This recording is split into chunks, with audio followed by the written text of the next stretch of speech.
Does running make your calves tight no matter what you do or how much you stretch?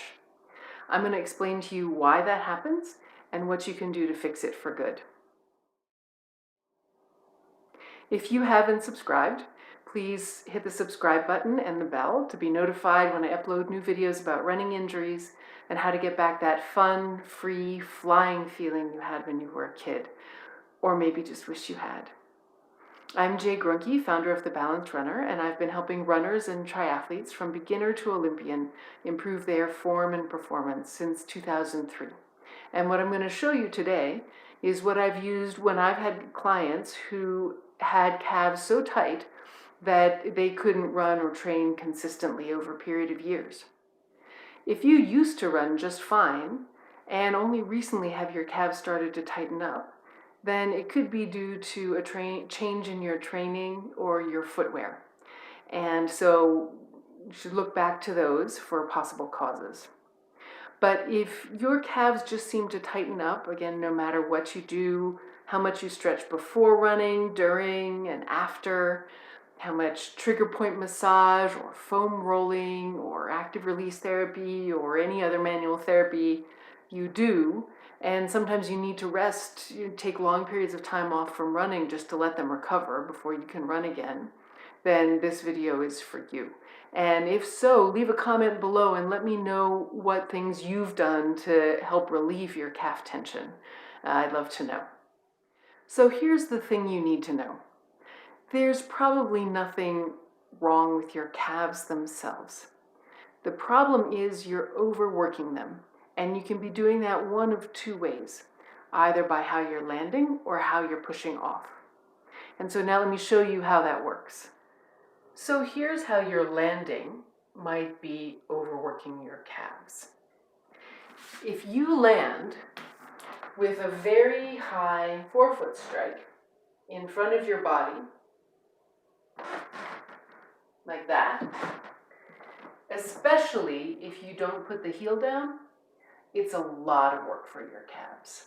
So again, your foot would be going down really clearly in front of your body, heel quite high up, and then by the time you're on your foot, your calf has had to work quite hard to lower you down, or possibly not even quite to lower you all the way. Try balancing like that for a moment and you'll see it's a ton of work for the calves. And that's just standing still. When you land from running, when you get to the point where you're on your foot the way I was a moment ago, that is the point at which you are actually supporting roughly 2.7 times your body weight. And so that's a tremendous amount of work for the calves. And so at somewhere between 2 and 3 footsteps per second, that is going to tighten your calves up really pretty quickly. Overactive hip flexors are very often involved in this gait pattern. Maybe you always ran this way. Maybe you even walk this way with a little bit of a bounce and your heel's not quite coming down. Or maybe you have intentionally tried to learn to run this way because before you were heel striking and you were taught that should be swapped out for a forefoot strike. So whichever is the cause, the solution is basically the same, and I will get to that in a moment. So if you're not landing that way, then the problem may be how you're toeing off from the ground or taking off from the ground. And specifically, that would be that you're doing that in a way that puts way too high a demand on your calf muscles. So now let me show you how that works. So push-off is a cooperative activity done by your whole body. So your torso participates in releasing your weight from the back foot, especially right at the end. But if you don't do that, so if you're not shifting yourself so that your weight is moving towards your next leg as you leave this leg, then your poor calf has to do the action all by itself. And try holding yourself very square and just lifting your heel and pushing your forefoot down. Just do it a couple times and you'll feel a tremendous amount of work in your calf. But if you actually turn your body and think that you're going to shift yourself onto the other leg, you'll see that this foot, the heel rises and the toe, and it's not fatiguing at all. And so that's exactly how the problem is created and resolved. So mostly you're making toe off difficult by holding your torso too stiff. Maybe you're tightening your core, maybe you're really contracted or at your hip joints or your glutes so that you're not able to move your pelvis easily, but you're not able to create this spiraling action that moves you away from your back foot. So now take a look at these two runners. The runner in red is holding her torso as still as she can. You can see her chest is pointed almost straight forwards, her waistband is level, and her pelvis is square. In fact, her core is so tight that she actually has to lift her right shoulder and put her left foot under her midline in order to get her weight onto the left foot. And that makes her left foot land very much on the outside as well as on the forefoot, because she can't shift her weight very well from one side to the other. So the runner on the left in yellow has her chest turned towards her front leg so that her breastbone is almost vertically aligned with her front leg. Her pelvis is turned the other direction towards the back leg and is also tipped downwards towards that leg. You can even see her navel is stretched diagonally rather than vertically like the other runner. So she has a mild twist in her torso that's centered in the middle around her lower ribs. This is what a good core action looks like. It allows her to land with her foot in line with her hip joint rather than under her center line. And her foot is less tilted outwards, less supinated, and less on her forefoot. And then take off easily as that twist shifts her weight away from the back leg. Your core needs to work to do these specific actions when you run rather than holding still. And when you get those actions right, running doesn't tighten up your calves. Stiffening yourself and working too hard at takeoff is the underlying cause of so much calf pain. And that's because you have a lot of muscles, a lot of calf muscles involved in that. So you not only do you have the gastrocnemius, which is the round two-headed muscle that's right here that you probably think of as your calf muscle.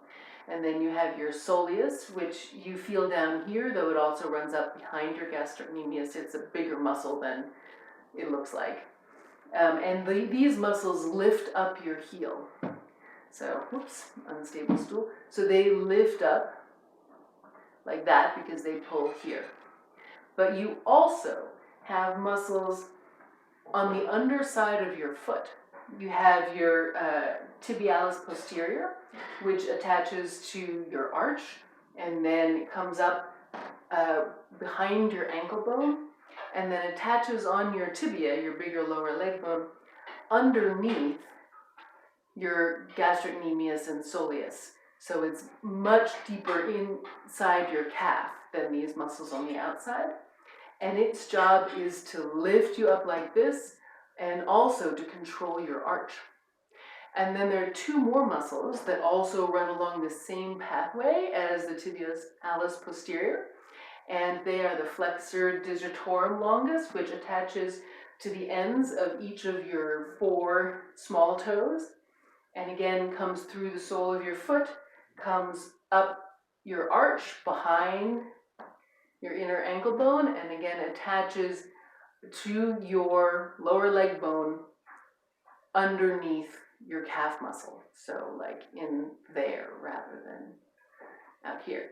And the third muscle is similar, but it attaches to the big toe, the flexor hallucis longus. So down here, up here, and here. So all 3 of these muscles, again, lift your arch and pull or push your forefoot down. So you have the shallower muscles that pull your heel up and the deeper muscles that push your forefoot down. And they're all involved in pushing you off from the ground. And so any resistance, I mean, they can also all be involved in controlling, lowering you down to the ground as well. But so in my experience, a lot of the calf muscle tightness that people get, this really chronic, feels very deep, and it's not so much in these shallow or bigger muscles or the more surface muscles, but deep under in these muscles that run from the sole of the foot. And so that can be involved because they help control the arch and the toes and forefoot. So you can also have foot placement issues side to side. Again, you saw with the runner who was holding her core really tight, and so her foot had to land at her midline instead of in line with its own hip joint, that she had to land much more on the outside of her foot than the runner who was shifting her weight from leg to leg. So she would have more demand on these deep muscles as well. And so with that whole picture now, let's talk about solutions. So regardless of whether your problem is how you land or how you take off, the key thing that you need to do in order to resolve it is to improve your core action. And I've already explained and shown you how the core action makes taking off much easier by using your whole body together instead of loading just the calf muscles and having your poor foot pushing against the ground be your only way of getting into the air and onto the next leg. The way that it helps with how you land with an exaggerated forefoot strike is that the core action is your chief way of regulating the tension in your body, or the balance and tension between your flexor muscles that curl you up into the fetal position and your extensor muscles that stretch you out. And very often people who land with an exaggerated forefoot strike have very high or out of balance excessive extensor tension. So, that forefoot landing comes together with an arched back and a lifted chest, like that. So that's the extensor muscles all working more than they should and more than the flexor muscles. But the core action, because it uses both the flexor and extensor muscles at the same time, keeps either one from overpowering the other. So to make this twist, you're using both. And so it tends to bring them into balance so that your flexor muscles won't be dominating, nor will your extensor muscles, but you'll be right in between, which is where you want to be. And so then that causes your feet to land in a good relationship to your hip joints rather than too narrow, and therefore without overloading the arches and the forefoot muscles that I showed you. And it also keeps you from landing with an exaggerated forefoot strike or an exaggerated heel strike, and helps your feet land in a good relationship to your body, not excessively overstriding, but right where they need to be. And so as you get really good at your core action, you'll find that gradually over time, your calf tightness decreases. And you won't have to do as much massage, as much stretching, as much foam rolling in order to be comfortable and be able to run again the next day. You won't have to rest for long periods of time. And eventually you'll find that your calves are just no barrier or problem at all to your running. So I'm putting a link to my best resource for helping with this problem in the description below. And it's called the Quads and Calves Solution. It's a free mini course that will help you find and improve your core action and feel how that can help your feet land where and how they need to and help you take off from them much more easily so that you can begin to really resolve this problem. And be sure to check out the next video here, the biggest running push-off mistake. That'll give you further clarification on how the core action creates push-off and make you aware of a really key pitfall to avoid. Thanks so much for watching. May all your running dreams come true.